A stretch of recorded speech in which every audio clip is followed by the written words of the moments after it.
All right, ladies and gents, welcome back. Duke 16 here. We're talking about lesson number 6 today. Flying along through this geometry. Today we're starting off with a challenge question. Before we do that, Josiah, can you take off your hoodie? And Sierra, can you wake up? Stop sleeping on your desk. All right, we have a horrible looking shape here today. And looks like we're going to try and find the area of this giant turd. This could be a house plan. You're probably saying to yourself, yeah, when are we ever going to use this? Well, maybe you're going to build a house one day and you want to find out how big of a house to build, or you want to find out the size of your rooms, how big you're going to make your kitchen, etc., etc. That's all to do with area of shapes. So let's pretend that this is a house if you're looking straight down on it, and this is the floor plan, and we're going to try and find out the area of it. Unfortunately, this is in centimeters, and your house plan will usually be in square feet because for some reason we don't use the metric system when it comes to building. I don't know why we didn't switch back in 1978 when it comes to building material. Anyway, you probably had a chance to look at this by now. We're going to try and break this up into a bunch of different rectangles. You got to use the information given to find out some of the side lengths. Because remember, to find the area of a rectangle, you need the formula area is length times width. So you could break this up into any type of rectangles that you want. I'm going to, I think, see if I can break this up into this triangle, or rectangle here, I should say. I'm going to put an imaginary line in here and make a rectangle. And let's do an imaginary line straight down here. Why not? All right, so we now have 4 rectangles, and we're going to try and find the area of each rectangle. That's not a very nice line. Let's redo that one. Oh, it's way better. Now, if you notice, there's little marks right here, here, and over here. And like you know already, that means that those side lengths are all equal.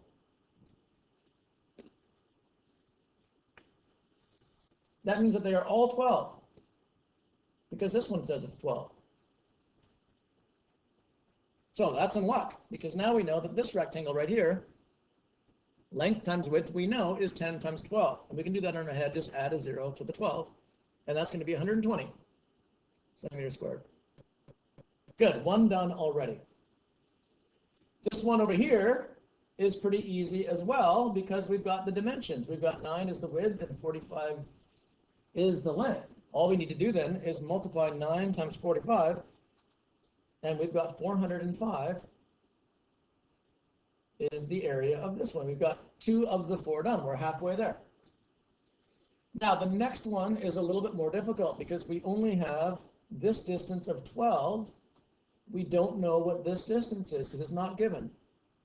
We're going to have to try and find it somehow. This is where we're going to have to try and come up with a plan.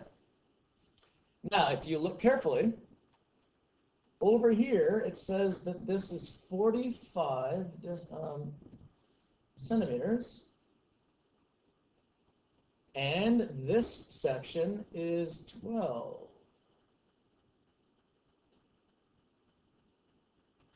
That means that this section would also be 12. It would cut off right about there. So this section has to be 45, take away 12. So 45 take away 12, most of you can do that in your head. That's going to be 33 is going to be this length, which is also this length. Again, how did I get that? Well, I took my original 45, which was my original length, all the way along this side over here. Again, 45. and I subtracted the 12, which was right here, which is there. And this section from here to here has to be 45 take away 12, which is 33. As soon as I do that, I know that this rectangle here is 12 times 33.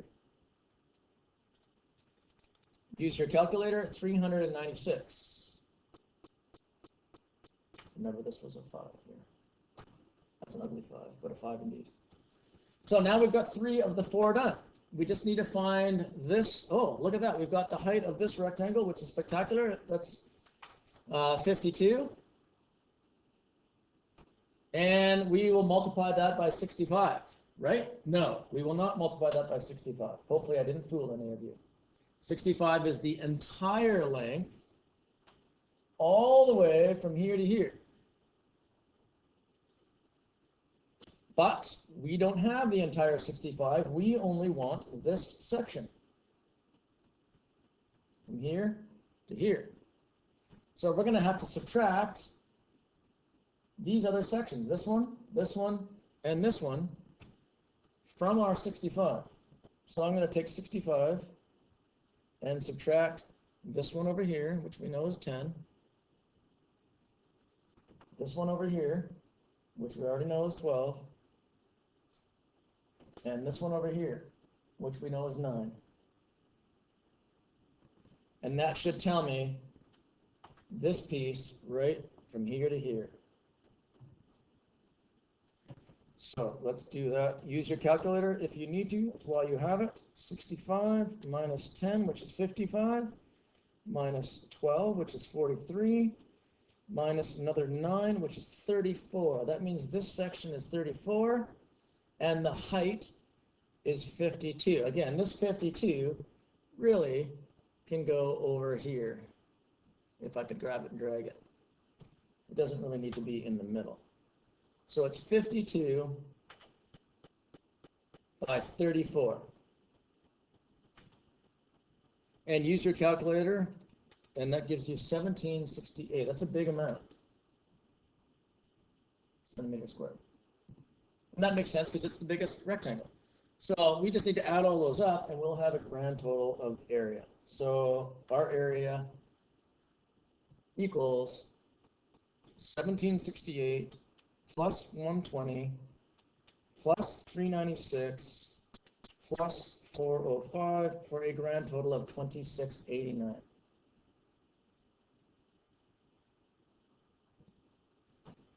Now, that's not the only way to do this. You might have broken it up into different ways. You might have broken it up horizontally instead. I mean, you can do it any way you want. Maybe you wanted to do this, break that off there, and break that off there. And you could have made 1, 2, 3, 4 rectangles and found the area for those. Maybe that would be easier for you. It doesn't really matter. Just break it up any way that you think will work, and you're good to go. Maybe you did all horizontal ones. Maybe you did that, that, and that. Again, it's your choice. The same rules apply. It's just length times width. Break it up, add them together, you're golden.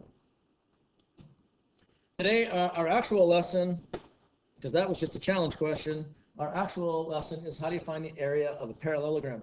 A parallelogram is just a square or a rectangle that has been squished and it looks like it's tilted. And I know what you're thinking. It's probably something to do with length and width, because that's what a rectangle is. So if you know the length and the width, you should be able to find the area of this. And you're really, really close, but not quite.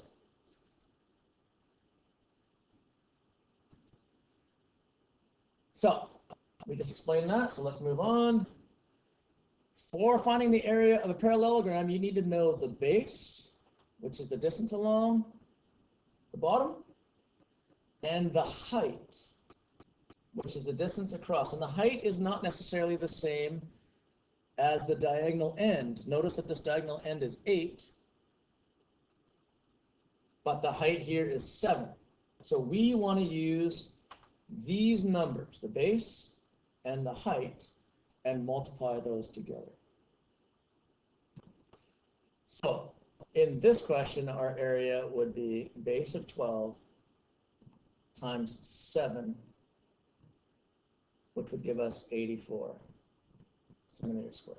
Again, we're still using squared centimeters. That means we could fit 84 little squares inside this shape. Do not use 8. That will give you the wrong answer. That'll give you 96, and that's too big.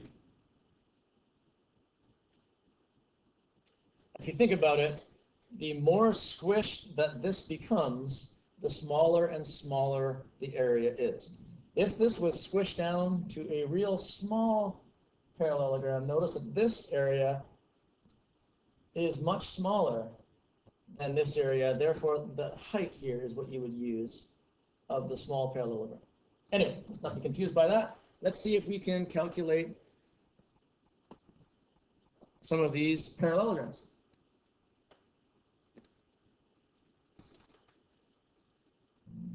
All right, let's start off with the top left-hand side. We've got 3 numbers given: 30, 20, and 18. Now, if your teacher was nice, they would not give you the 20, because that's not needed. That's just there simply to confuse you. You're not going to use the 20, you're going to use the 18, because that is the height. Usually the height should have a little symbol showing that it's 90 degrees. It's straight up and down. So we're going to take 30 and times it by 18. If you don't know that, use your calculator. 30 times 18, 540 centimeters squared. Again, a nice teacher would not put the 20 on here, but I am not a very nice person, so I put it on there just to see if I can confuse you and make you choose the wrong one. Because remember, it's okay to make mistakes. I make a mistake probably every day. As long as you learn from it, you're good to go. The second one, again, you're given 3 numbers. You're given the diagonal, which is 25. Most of you are saying, no, we don't need that, Nix. Let's get rid of it. Just use the 20 and the 15. Multiply those together, 20 times 15. Again, the formula is area is base times height. Base in this case is 15. It's written along the top.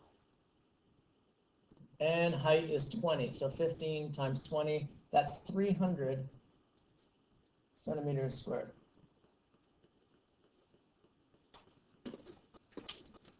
All right, let's try this one over here.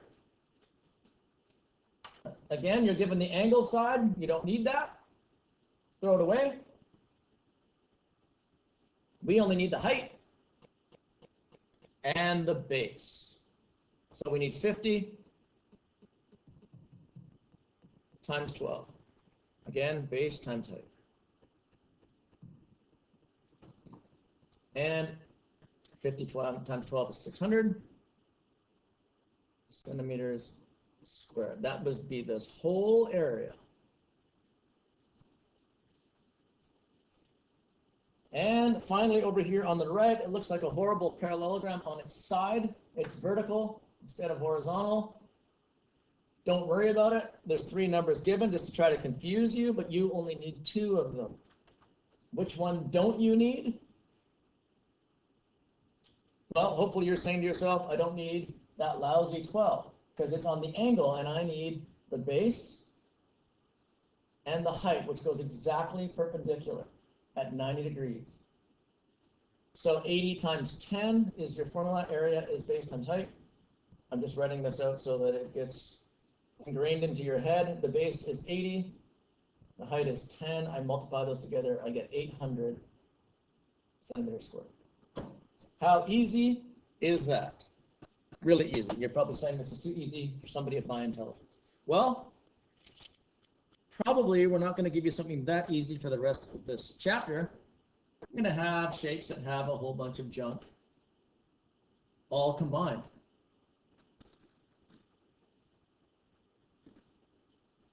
Now, I'm not going to solve this one with you today, but you can freeze your video here and see if you can come up with an answer.